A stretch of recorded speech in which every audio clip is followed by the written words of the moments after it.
For 7 days, Job said nothing. Now the pain finally finds words. This chapter is poetry, not doctrine. It is not rebellion, it is raw honesty before God.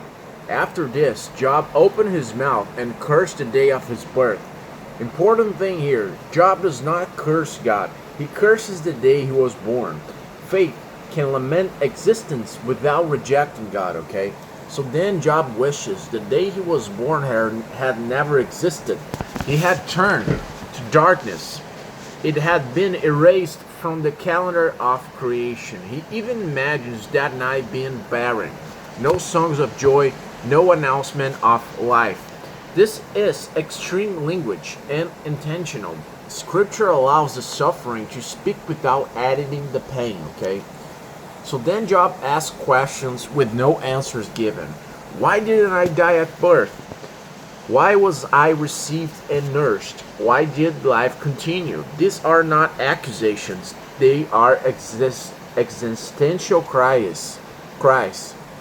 God does not silence why questions in Scripture, okay? Then Job imagines death was as rest, sleep, equality, and in death, kings and slaves are the same. The weary are at rest. The oppressor no longer terrorizes. Job is not glorifying suicide. He is expressing exhaustion. The longing here is for rest from pain, not hatred of God, okay?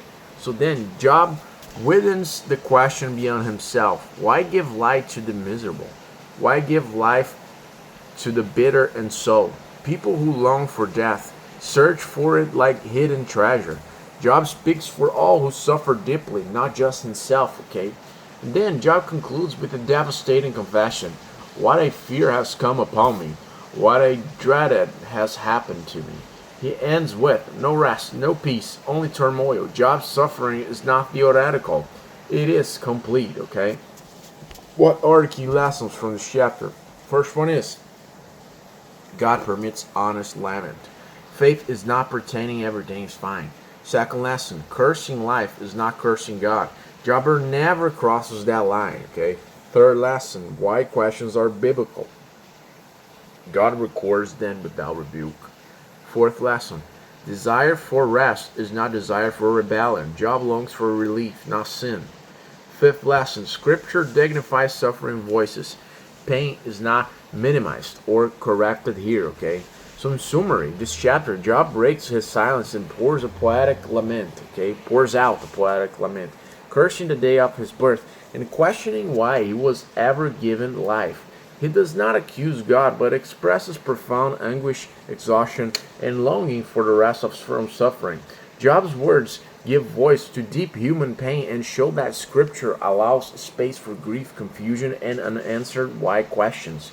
The chapter marks the beginning of the long dialogue that follows, where explanations will be attempted, but true wisdom will take time to emerge.